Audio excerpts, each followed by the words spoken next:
Hello, everyone, and welcome to another Street Entrepreneurs Workshop. Today we have Tim, and he's going to be talking to us about marketing and rather making sure your market exists so that your idea can grow. So many people launch businesses without ever knowing if there's a market for them. And perhaps that is one of the most common questions we get is how do I validate my product or service in an existing market? So today we're going to be learning of some strategies and some digital marketing tips and more. Thank you so much, Tim. How are you doing? I'm well. Happy to be here. Thank you so much for being here. So I'm going to go ahead and share your presentation and let you take it away. Does that sound good? Sounds good. So thank you for joining me, everyone. I'm happy to have you here on the last few hours before a long weekend. So my name is Tim Young, and I'm happy to join Juliana and the team here.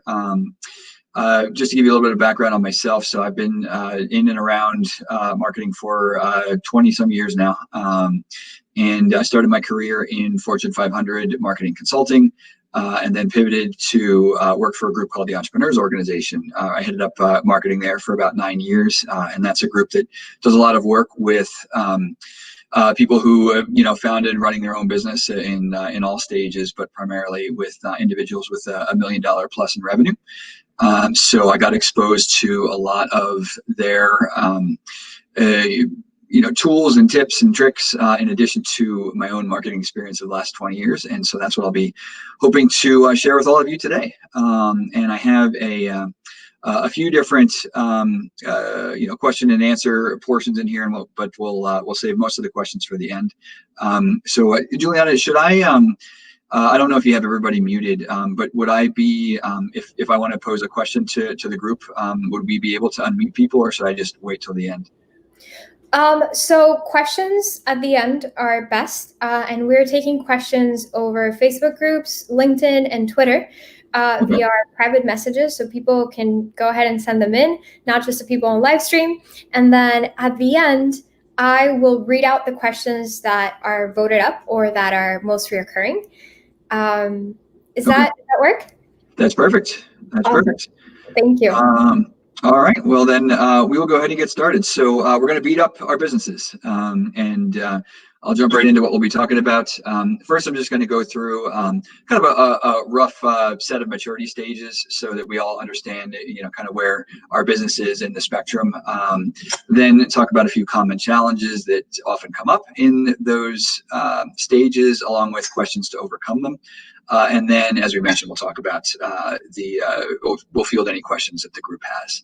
So without further ado, here is kind of what I've bucketed as the business maturity spectrum that we'll be talking about. So first is if you're pre-revenue. So basically, a lot of times you have an idea, you're not sure if it's right, if it's going to work as a business, or you're working on something but you don't have paying customers yet. But basically, you're building your business plan and you're working to get something to sell. Then once you do that, obviously you start selling. So you're in your initial sales mode. Your sales / marketing is active in some capacity. It might not be a lot. It might be what you have time for. But you're working on bringing revenue in.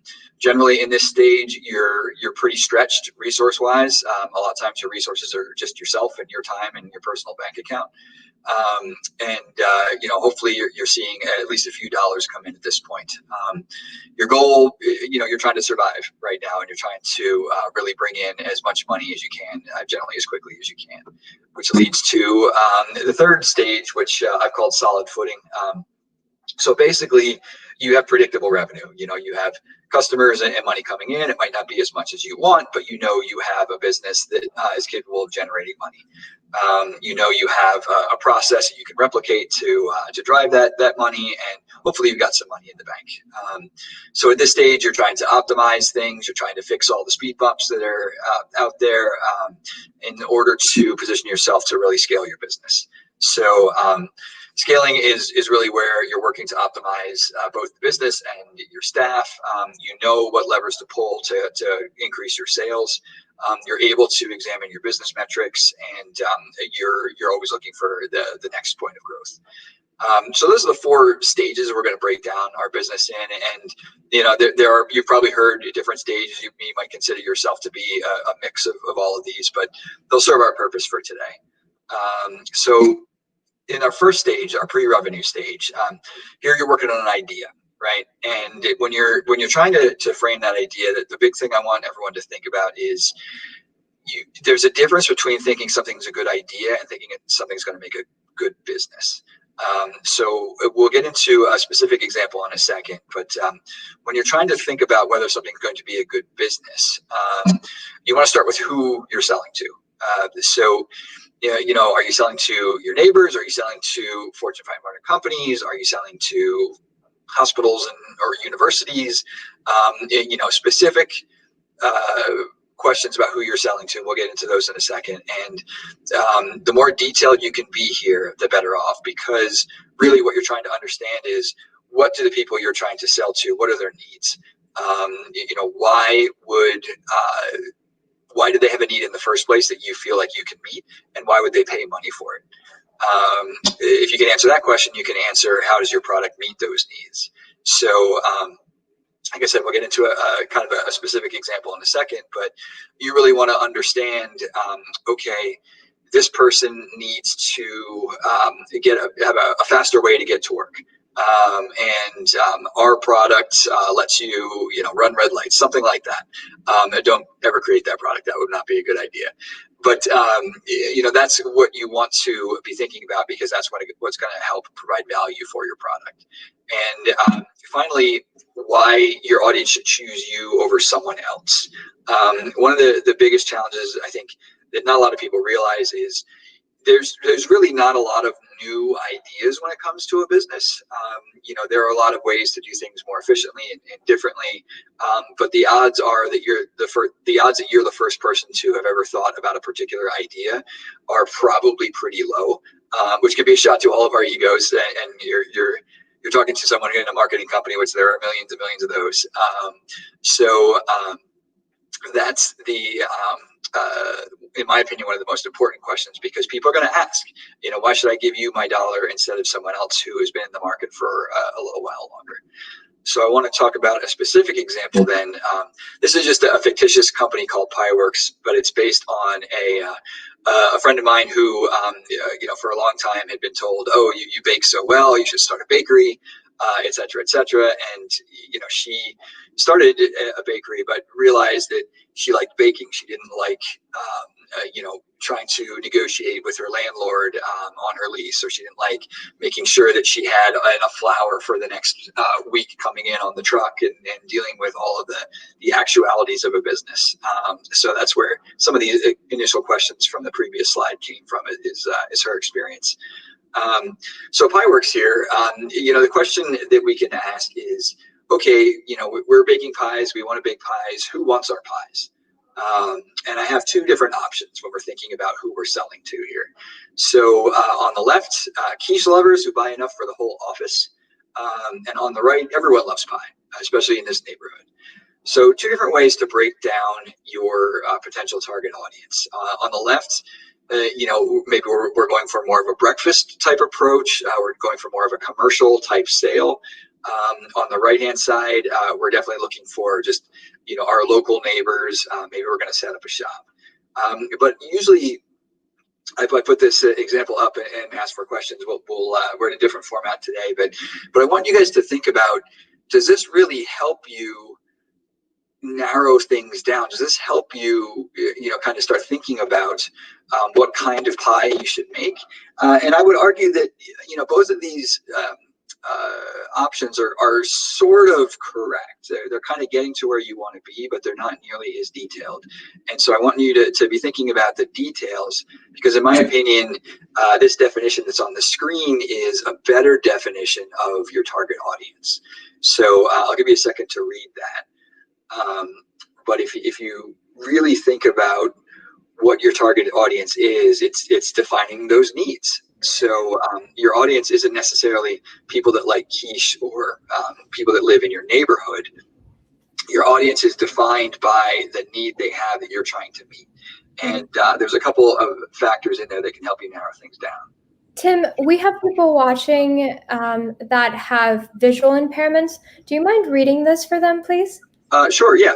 So a definition of a target audience is defined demographic or psychographic segments that allow you to narrow your promotional efforts to fit your resources and generate a positive return.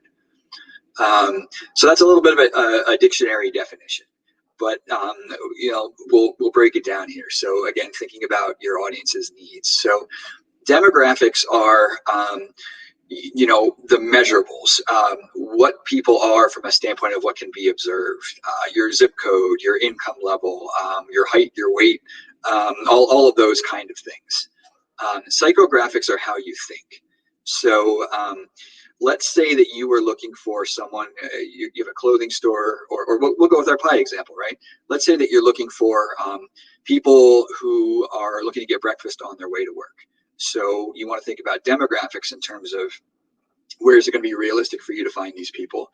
And psychographics would tell you, are they looking for a donut? Are they looking for a quiche? Are they looking for a healthier option? That's the kind of thing that you want to understand. What are their needs? And needs are really based around the problems that these individuals are having that your product meets. And the other thing I'll add here is just that it helps you narrow your promotional efforts to fit your resources. What that means is when you're starting out, or even if you're the largest company in the world, you don't have the resources to market to everyone everywhere. So you want to be thinking about who can you effectively reach to turn a profit. Now, once you've made some decisions on those items, and you figured out, okay, here's my pie. I'm selling quiche to health conscious people who are on the go and want a healthier option for breakfast that's grab and go, as an example. The way that you differentiate yourself from your competition is something some of you might have heard of, called the 4 Ps of marketing. And basically, those stand for product, price, place, and promotion.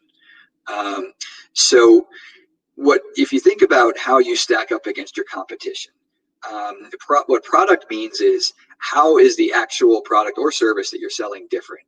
Do you have better quality ingredients?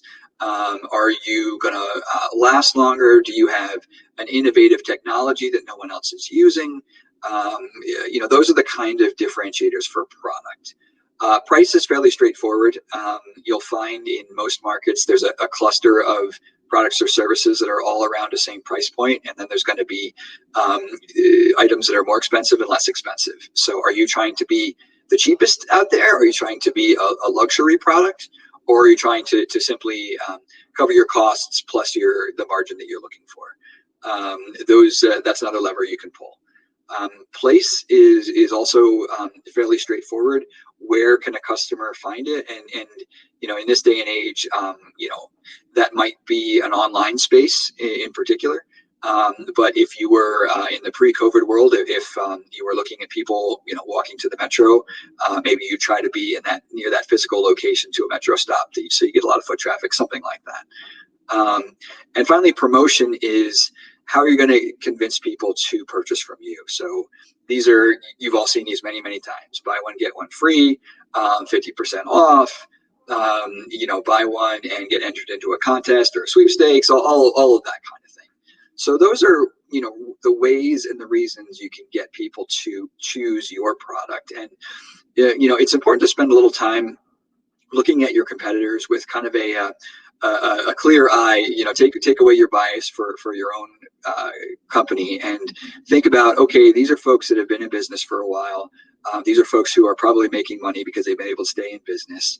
So, how can I be better than them? What of these 4 areas do I really want to pull? Then once you've answered those questions, you want to get to what I call the validation question. So before you say, okay, this business is a good idea, you've done your homework on the 4 previous questions. How do you know? So what that means is, or the question I'm asking here, and I want you to ask is, so it's very easy to say, oh, well, it's my idea. Of course it's going to work. I have a lot of faith in it. Right. But before you jump your life savings into something, or quit your job or something like that, what you want to be thinking about is, what validation do you have that you have the right answers to the questions you asked? And a lot of times that comes in the form of what I'll call, we're probably all familiar with market research of some kind, but you want to be talking to people who may potentially be in your market. And not just your friends and families and people at, you're sharing office space with or something like that, but see if you can find your customers and talk to them about your idea. They don't need to be, or excuse me, I should say your potential customers. They don't need to be someone who you might ever consider,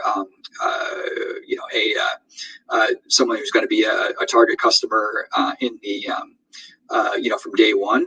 Maybe they're a target customer from, year one. I'll give you an example. A friend of mine is he's an engineer and he's in the construction business.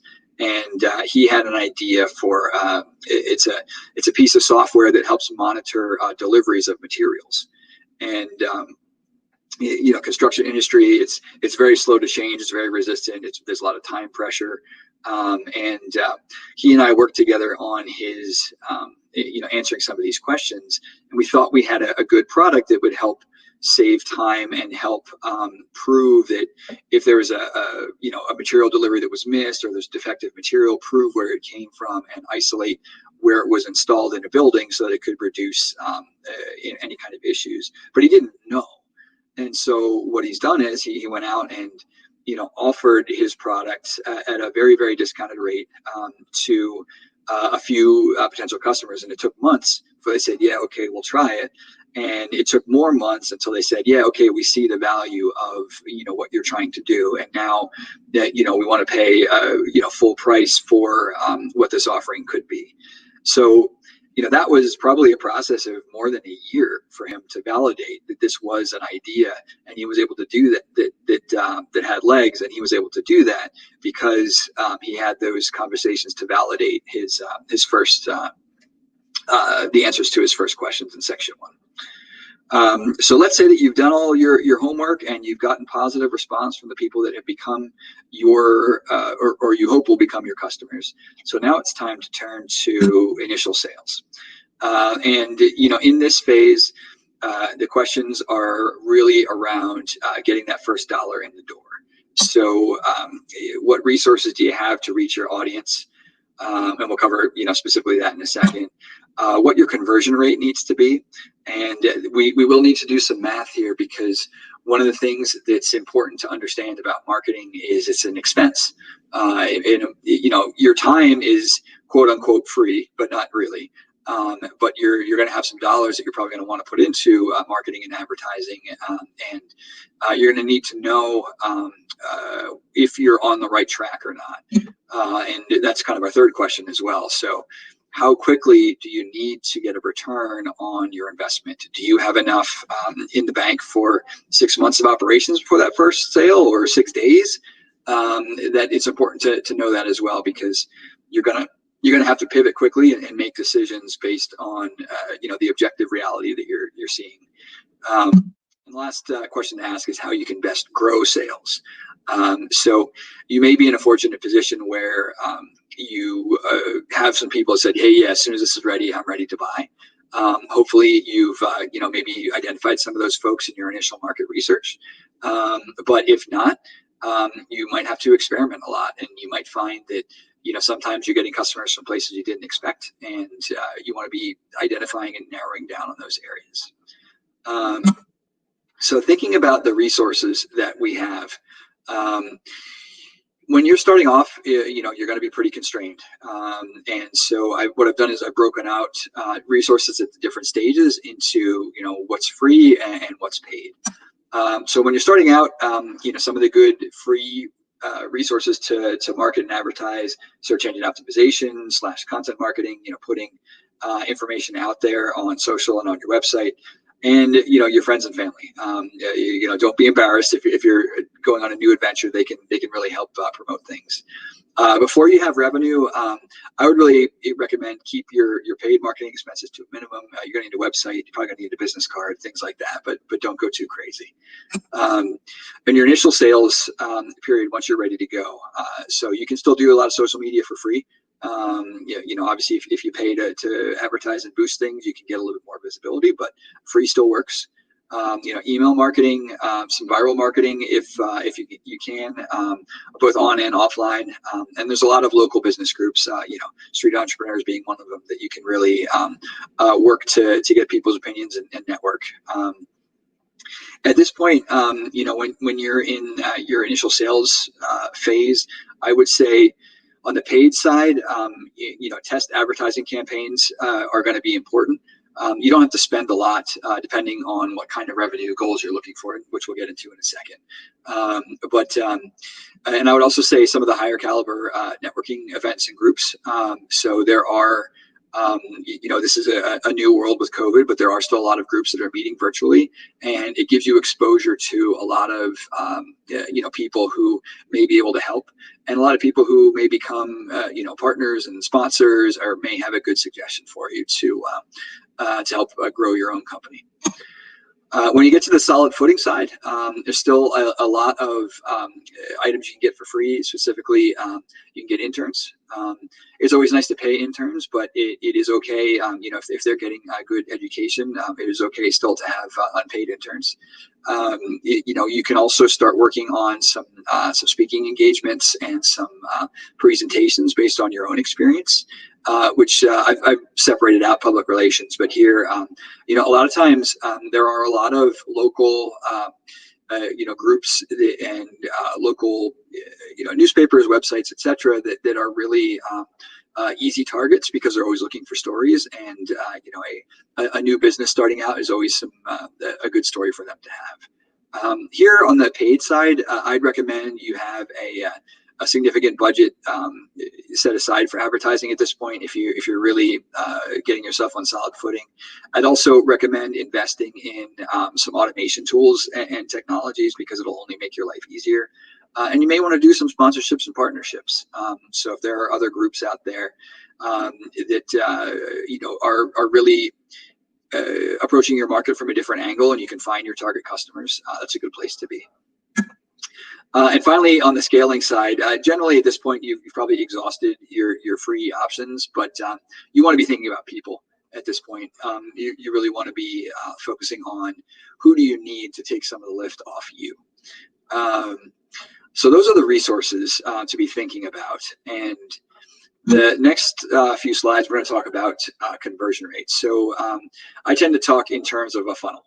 So at the very top of the funnel is, someone who visited your website or checked you out on social media. And our goal is to get them all the way through our funnel, from a lead to a qualified lead to a sales prospect to a sales opportunity to an active customer. So there are a lot of steps in the purchase process, and then the exact number will vary depending on, exactly your specific business. Consumer products are generally faster or I should say shorter number of steps from a visitor to an active customer than a business focused product.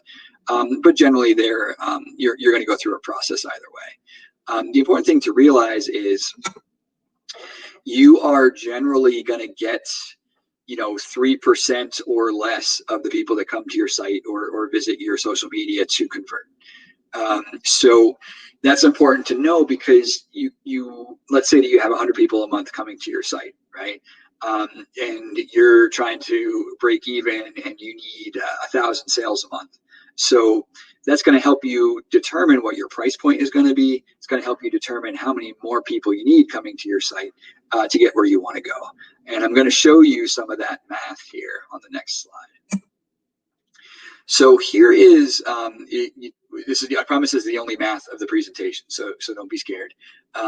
But here is something that I want you to think about from a standpoint of both the previous question, what conversion rate do you need, and the question of how quickly do you need to get to return on your investment. And that might mean you need to have money coming in the door. That might mean you need to be profitable. Every business is going to change there. So I've laid out the metrics that we use in our advertising campaigns in order to help you understand how you want to think about setting your price, but also when you start looking at the effectiveness of your advertising. So this is just an example. Let's say you have a $10,000 marketing budget, and your cost per lead is $10. So the only thing you're going to really know before you launch is what your budget is. Everything else is really a forecast and an estimate, and it can be a very educated estimate, but it's still going to be an estimate. So when you go to, let's say you're using Google Ads or something like that, it'll give you an estimated cost per click, which you can say, okay, I'll estimate a 3% conversion rate, and that'll tell me what my cost per lead is going to be. But you still don't know until you actually run your campaigns. And what I want you to do is kind of go down this chart here. And so you'll see, let's say we start off with a spend of $10,000 and it costs us $10 to get each lead. That means we get 1,000 leads generated. If we convert 3% of those leads, which keep in mind, that's a pretty good conversion rate. It's not unheard of for businesses to be lower than that by a significant amount. That's going to give us 30 prospects. If we convert 5 of those prospects to sales, to paying customers, or 5%, excuse me, that gives us 1.5 sales. So, you can round that up to 2, or you can round it down depending on if your glass is half full or half empty. Now, here, revenue for your initial sale, if you're selling, let's say that you're selling an app, right? And your app is a 99-cent app. So your revenue per initial sale is going to be 99 cents. If you're selling say you're selling a boat, right? Your revenue per initial sale is probably going to be quite high. So here's where you can use this math to help you set the price of your product or service so that you can make a good return on your investment.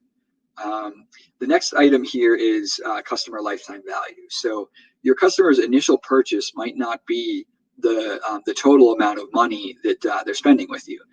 We work with an education franchise, and they do music lessons for kids and adults too, if you're interested. But I think the lessons cost $40 or $50 depending on where you are in the country. And initially they give away their first lesson for free.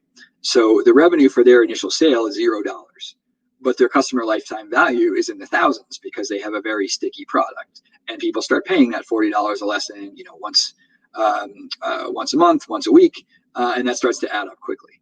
So their marketing campaigns, we're earning a very, very solid ROI because that lifetime value of the customer is in the thousands of dollars, and I think that their cost per lead is in $30, $40.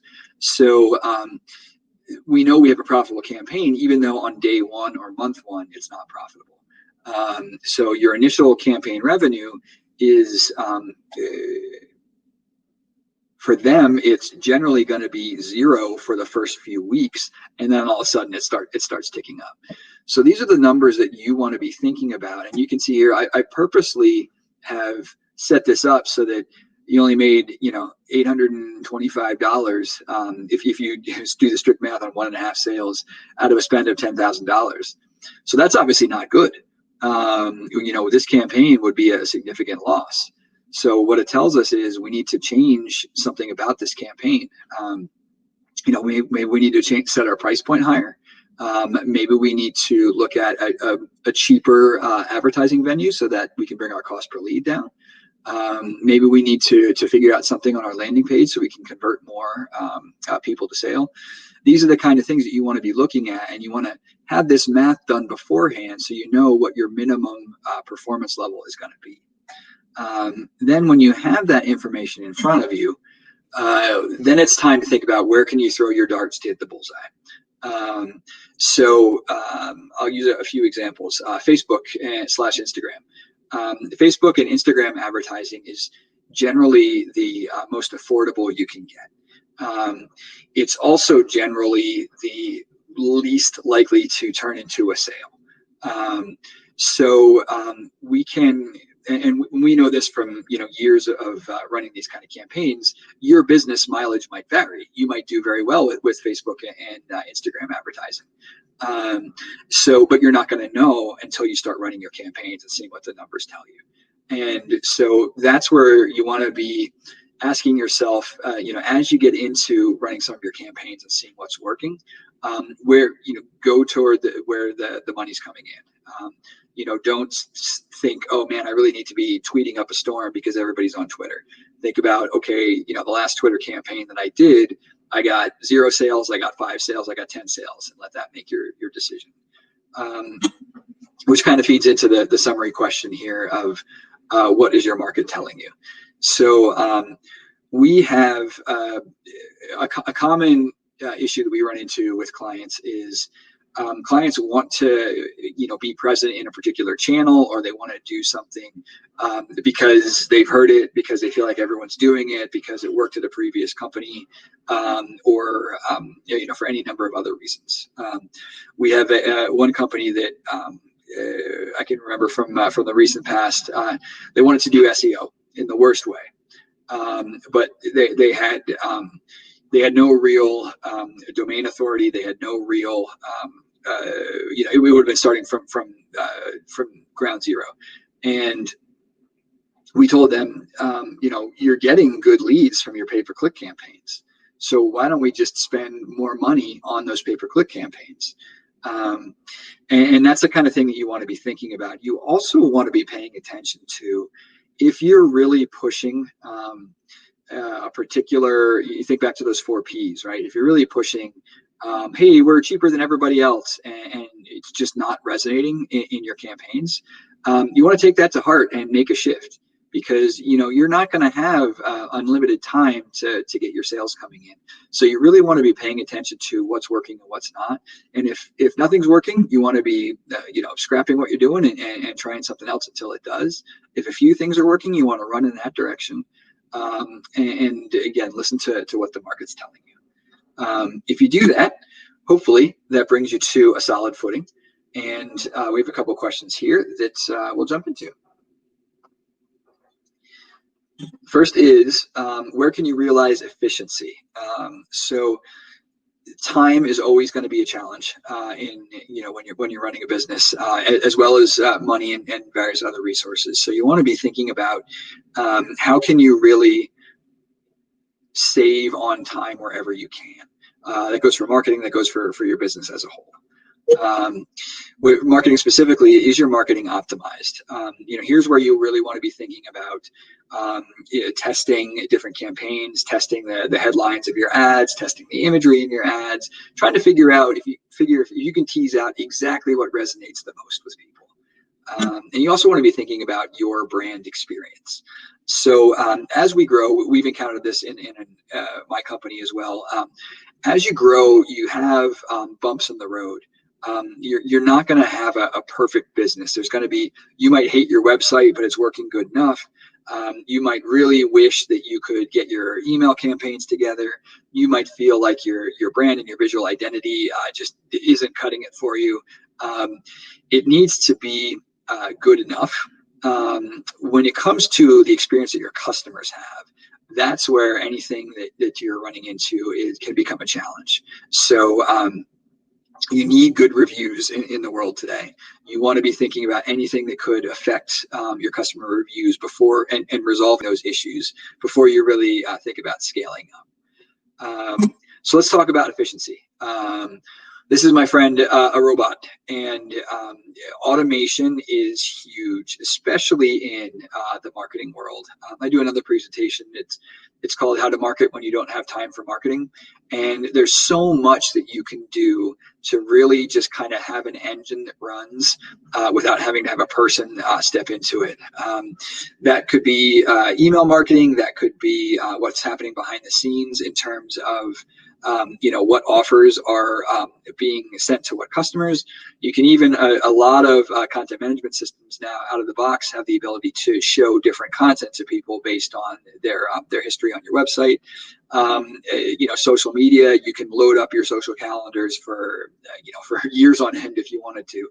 But there's a lot you can do to have the robots do the work. Here is an example of, this, you don't need to note this down, but just understand that it can be complex to start off. So we have a customer that we do all of their, it's a software company, we do all their renewals of the support contracts are sent out through automated campaigns.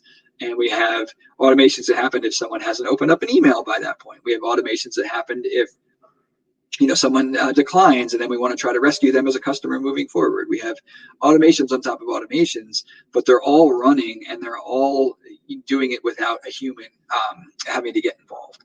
So that's the kind of thing you want to be thinking about. Where can the software step in and make your life easier? When it comes to optimizing your marketing, what channels are really performing for you? And channels in this case, think about social media as a channel, organic web traffic is a channel. So where are you really seeing your best return again, and how can you improve things? The best tool in this space to use is Google Analytics. If you're not familiar with Google Analytics, it is probably the most important marketing tool that you can use out there because it gives you data like this. So this is from one of our customers, and we've got their online storefront attached to their analytics, so we know for every marketing campaign that we run, and this is one view of the data. We have more detailed views of the data that can show us, the particular ad and the particular landing page and all of that information and how much revenue it returned for us. So you can see here on this example, the second row here, display advertising. That row is, we've got no sales in this time period. We've got, people that are on the page for an average of 11 seconds, which is awful compared to everything else. Now we're getting a lot of people to come to the page, but we really need to consider whether we want to keep that display advertising campaign going. Oftentimes what I'll recommend is take a look at the data over a period of a couple of years. But when you're starting out, you might not have that data. You don't want to overreact to small numbers, but if you're seeing traction in other places, again, figure out why that display advertising isn't working, and see what you can do to optimize it. And if you can't, then it's time to pause it and move on to what's working here. Then we'll talk about the brand experience. So things that often can be problematic or can erode as your business gets going. Your initial customers not feeling the same attention. The quality of your product or service declining, your response times for things, your help or support. So you want to be really digging into these areas and figuring out where are those speed bumps and where can you smooth them out. The best tool you have to do something like this is a customer survey, because your customers will tell you. You also want to be monitoring your reviews, Google, Facebook, Yelp, wherever people are reviewing you. And if you're doing well, that's something that you want to be promoting out there also. So if you have a really strong offering, that could become marketing in itself. That's another one to chalk up in the free column, harvesting your reviews. But you really want to be figuring out where you still have room to improve and keep your customers happy. Because when it comes to thinking about whether you're ready to scale, it's going to be really important to understand if you're ready or not, because those challenges that you have in your business now are only going to get magnified as you scale and grow. So let's say, for example, that you are, you're the founder, you're the CEO, and you're doing all the marketing, right? Is that going to be realistic when you start to scale up? Are you going to have time to tweet, or are you going to have time to respond to Facebook Messenger questions about your product if you're trying to also grow the business to where you want to go? Are you going to have time to be as involved with your product or services delivery, baking the pies in the back of the room, dealing with the vendors, making sure that your accounts and your books and your invoices are all squared away. That's the kind of thing that you really want to be thinking about. And you also want to make sure that if there's anything, on your website that's not working right, if your automations aren't ready yet, if you don't feel like your brand is where you need it to be, now's the time to kind of get all that in order, because it's only going to help you moving forward. So moving forward is scaling. So a couple questions here. What resources do you need to grow? And where will you find that growth? So what happens at stages for a lot of business is they kind of reach a natural plateau. So let's say that you did really well in your social media advertising, and you've got a good flow of customers coming in. At some point, you're probably going to hit a ceiling there, and you're going to think about, okay, what do I need to do to expand on our offerings or to find more customers? In order to do that, you might need to launch another product line because maybe you've maxed out the market share that you're able to get. Maybe you need, like we talked about a few minutes ago, another person. Maybe you're going to need a lot more money to do more advertising. So those are the kind of questions that we're thinking about here, and we're going to start with resources. So there's basically three resources that any business is going to need: time, money, and people. And here, I want you to be very, again, unbiased and very specific about exactly what you need to solve a challenge. Let's say that you had a speed bump. Let's say that the speed bump was, your customer service. So there's the people that have complained about your customer service. Is that an issue because you don't have enough people to do it? Is that an issue because those people don't have enough time? It's probably not a money question, but maybe you need to. You're getting a lot of requests. You need to invest in like a customer satisfaction platform like a Zendesk or something like that helps you manage your customer tickets and your requests. That's kind of you want to think really hard about. Okay, what do I need to fix this problem? Sometimes people run into they need a person with experience in a particular area, and you might not even know what kind of experience that is. You need an experienced operational person. You need an experienced software developer. Whatever that person is, you need to get that person in seat before you can really take the next step. So kind of go through your list of the challenges that you put together, and tell yourself whether it's a time, money, or people issue, and start mapping out how you can get that stuff in place so that you can grow. And next, but not last, this is a very exciting slide. My favorite slide. This is a rock, and what it means is you're going to have to turn over a lot of rocks to find some sales sometimes. And when you're thinking about where you want to find growth, you need to think about a few things. Is there room in your market? Have you maxed out your market share, or is there still room to grow? Are you scratching and clawing for every customer, or if you had a few more dollars to add to your marketing, would you know you'd find more customers based on the data that's come through? Is your product line, let's say that you have a nice steady product, but you're not going to get much growth. We have a customer like this. They have a 30-year-old product. They know. Actually, I was just looking at the forecast earlier today.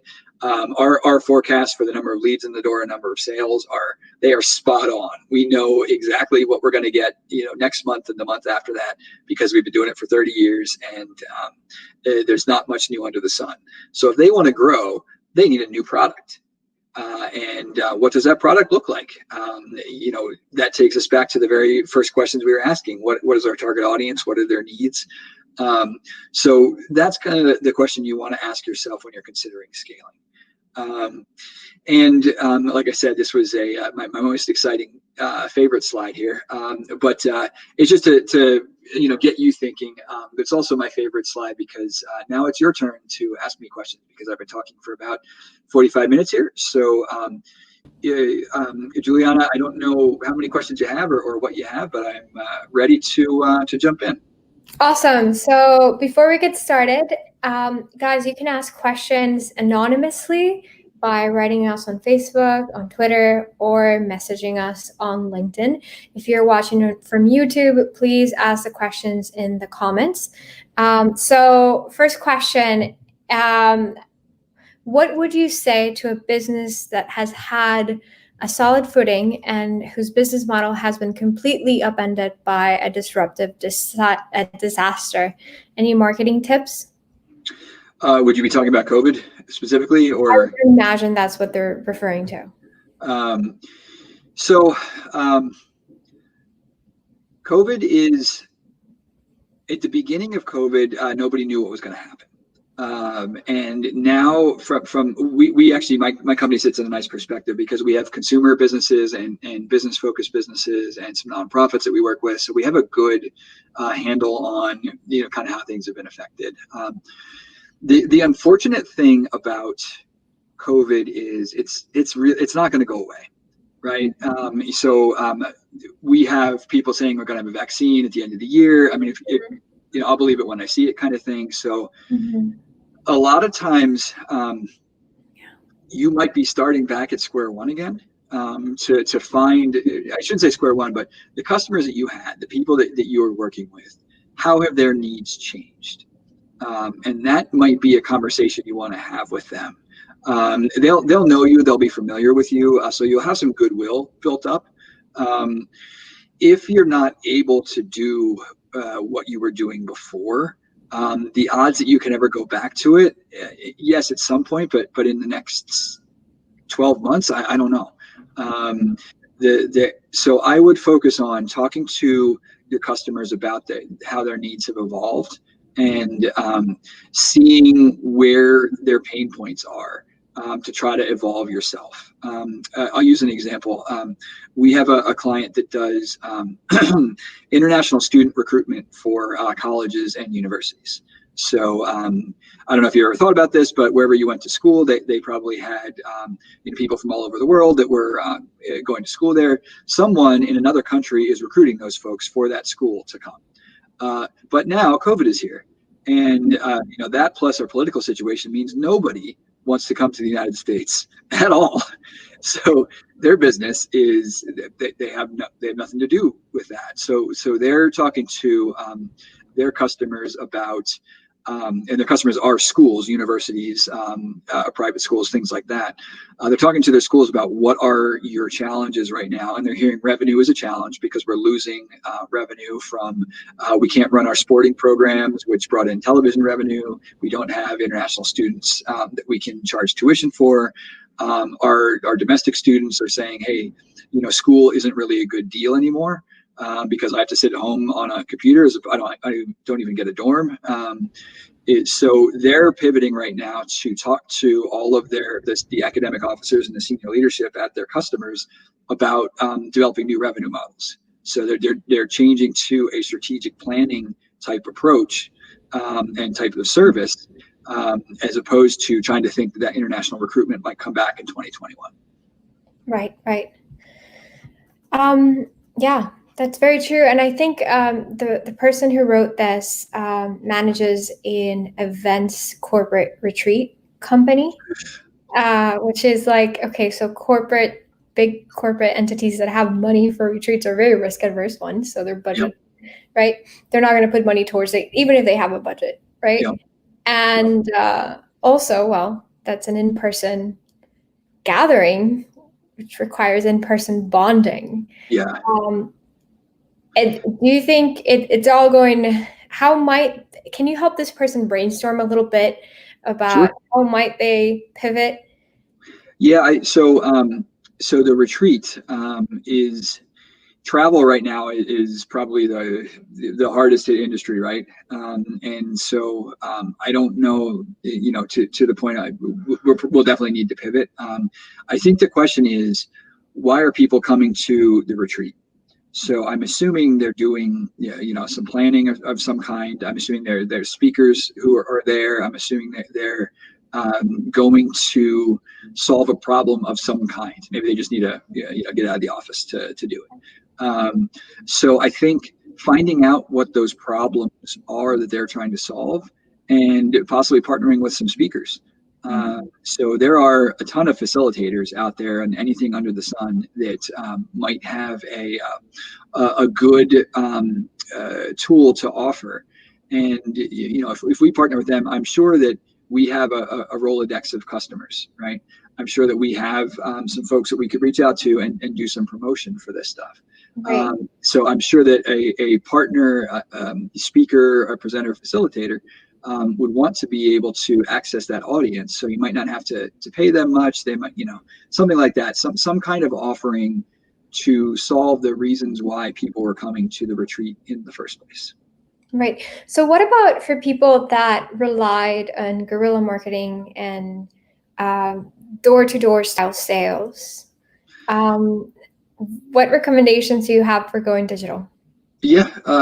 So door-to-door is interesting because door-to-door still works. It feels intrusive. You obviously you're not going to be knocking on too many doors during COVID, but maybe you can leave flyers. Going digital is if you're door to door, that means you're generally, and I apologize because we can't do the back and forth questions, but normally I'd ask some questions, but you're probably targeting a particular neighborhood. And you can get very, very, specific on whatever platform you're looking for, whether that's Google Ads, the Facebook family, Snapchat, etc.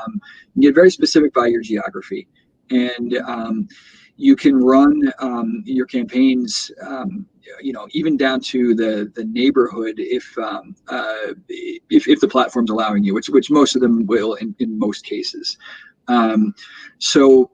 When you're doing that, let's say that there's 1,000 people in the neighborhood you're looking at, and you're going to exhaust your creative very quickly.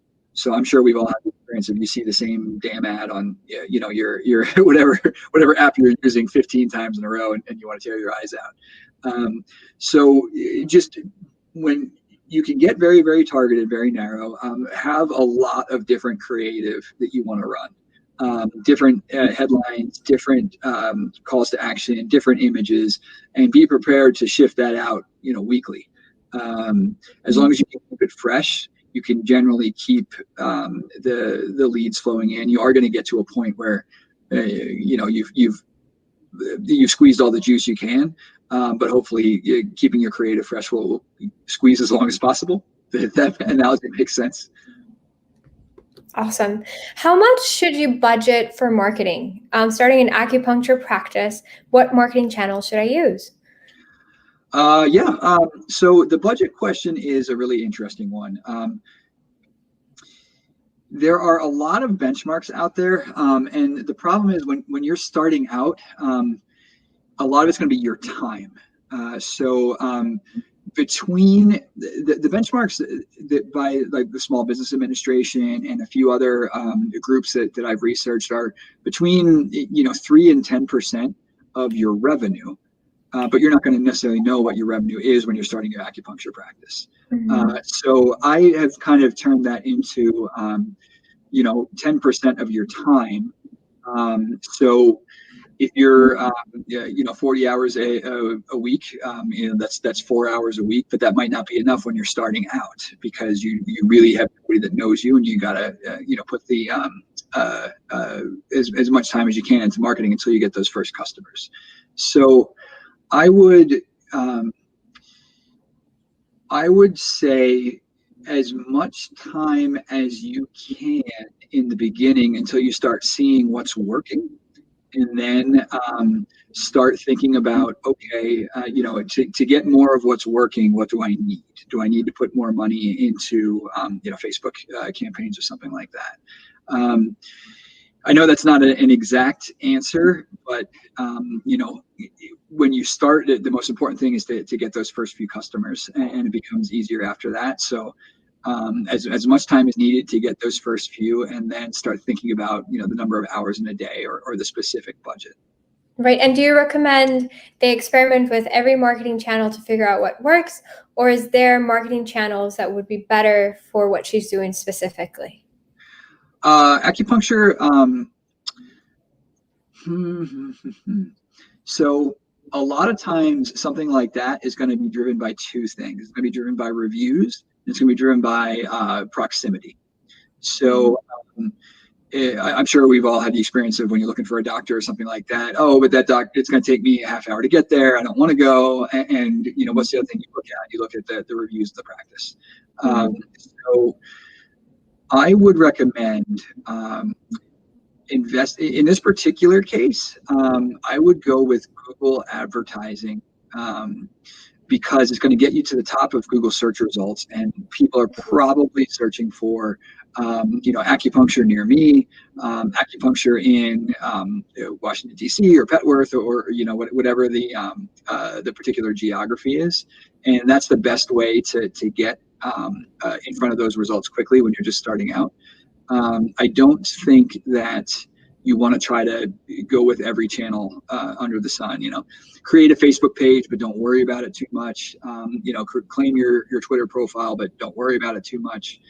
Focus on Google Ads, because generally that's the highest quality lead that you can find, because people are already searching for it, as opposed to interrupting them in their relaxing with Facebook.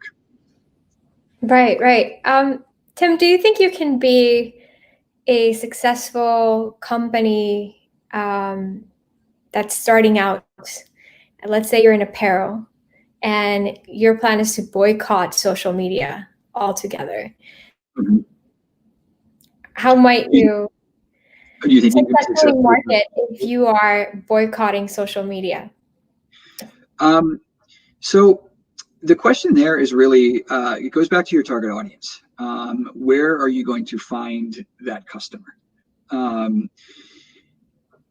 A lot of times an apparel business, so we all shop online for clothes, and so we think of a lot of people with the storefront of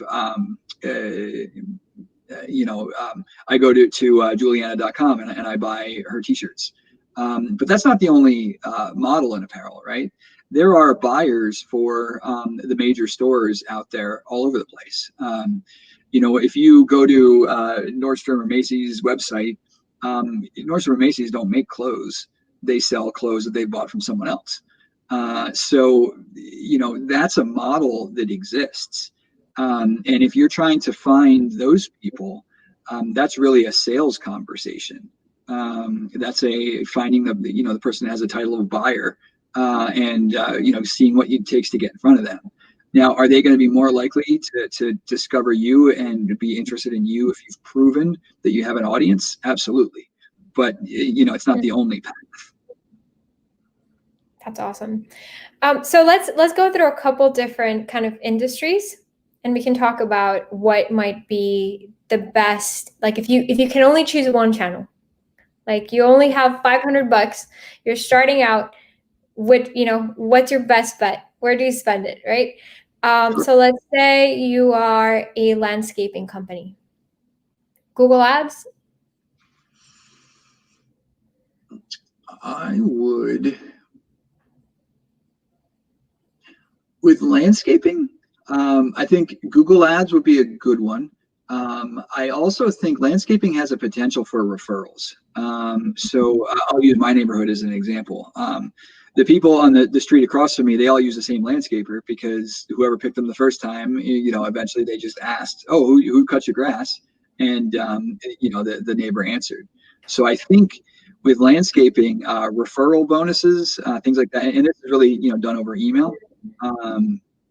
Referrals and reviews would be the other path that I would choose there. So really, every other week, mention your referrals, and ask people for reviews. Hopefully, if they're good, you're doing a good job.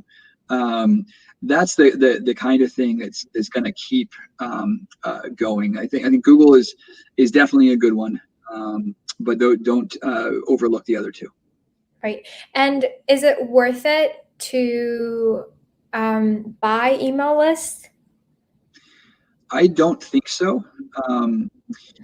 But so when you buy an email list, or if you're using promoting through a group that you haven't before, what's going to happen is you're going to get some response, right? But it's going to be a small percentage.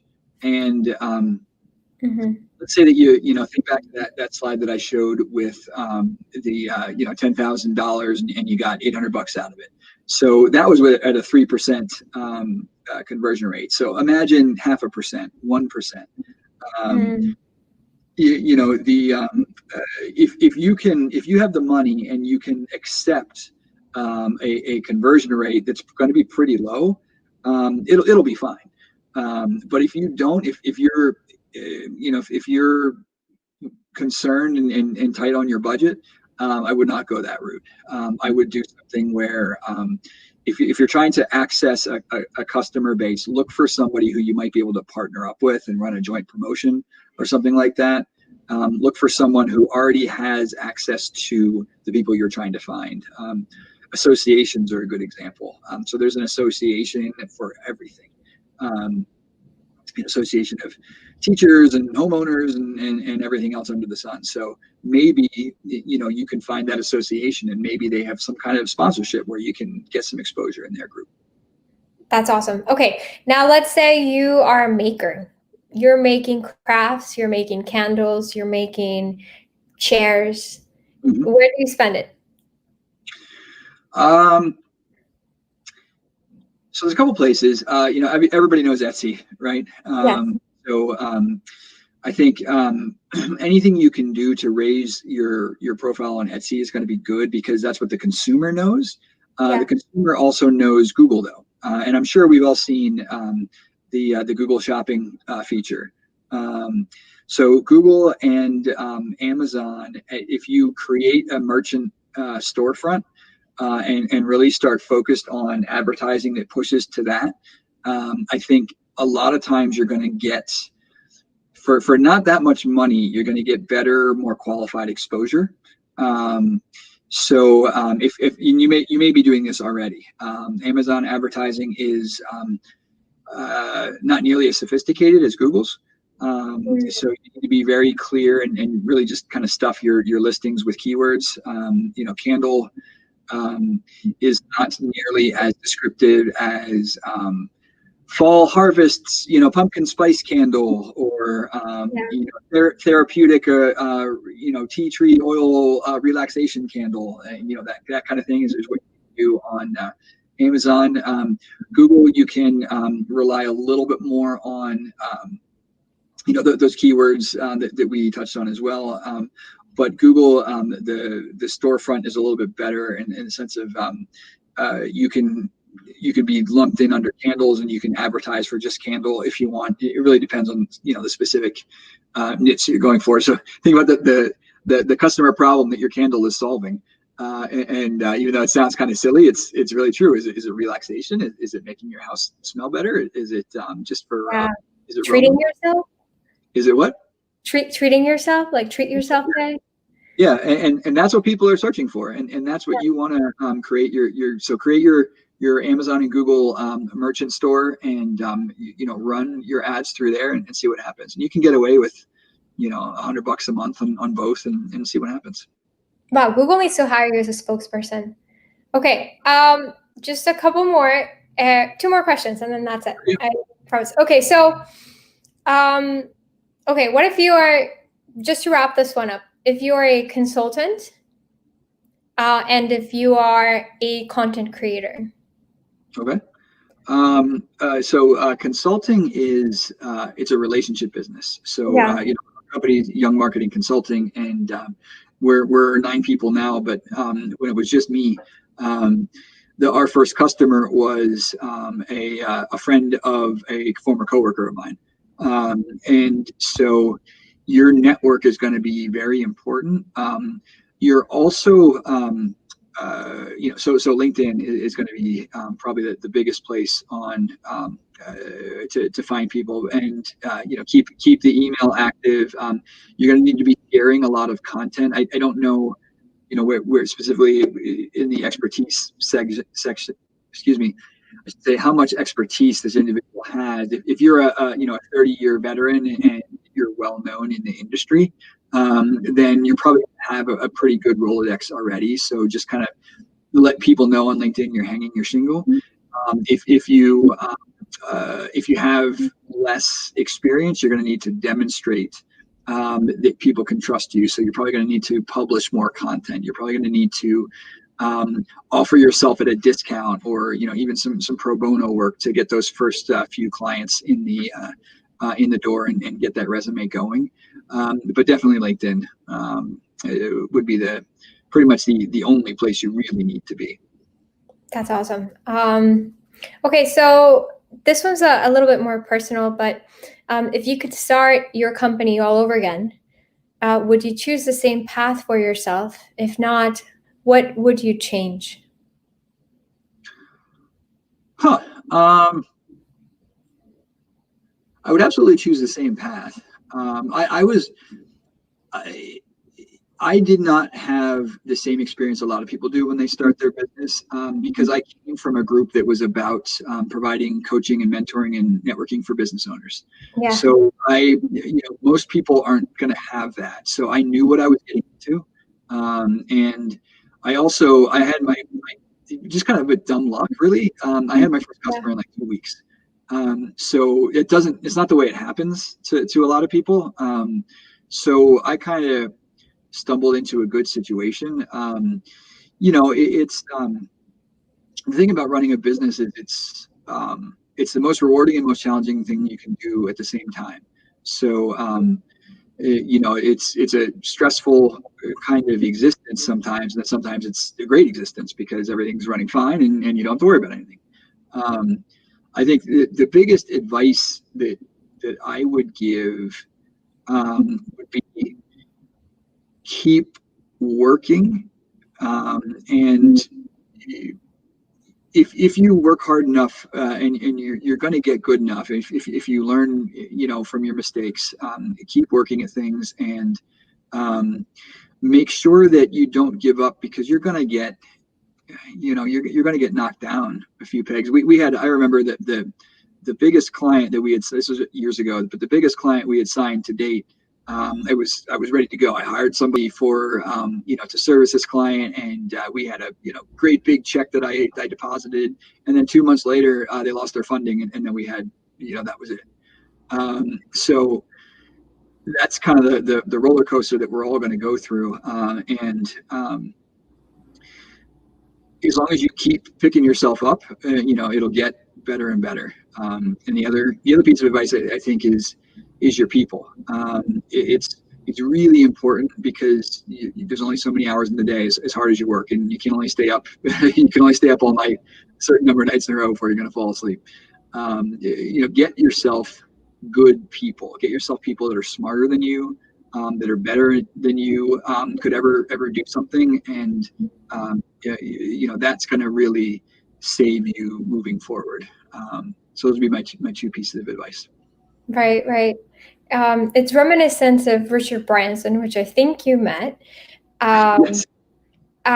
Making jumping off an airplane and making a parachute on the way down, right? Yeah. I like to say it's like building the Eiffel Tower with duct tape and a screwdriver, but Yep. That's for sure. Yeah, there's no, and the funny thing is, like, I'm sure a lot of us out there have business plans, and I'm sure we've educated ourselves as much as possible, and it's the plan never survives contact with reality. So that's the biggest thing. Just don't worry. Nothing's ever going to be perfect, and resist that urge, because things aren't perfect, to say you're failing, and just keep on going. Thank you so much for that. I truly appreciate your data-driven marketing approach so much. And I thank you so much for sharing your knowledge and breaking it down by entrepreneurial phases. It's been extremely valuable, and we're so grateful you're sharing your time. Thank you to everyone who watched, and we apologize, the Facebook live stream dropped, but we will be posting it after the fact. Thank you. I'm going to end the broadcast. If you want to say, thank you, everybody. I appreciate it. And also, thank you for being here with us, like right before your vacation. Like, seriously, thank you. It's a good way to start. Now I can just now maybe I'll take a nap. I don't know. Yes, please. And after you get back from vacation, you have to tell me who Martha's Vineyard is named after. Like,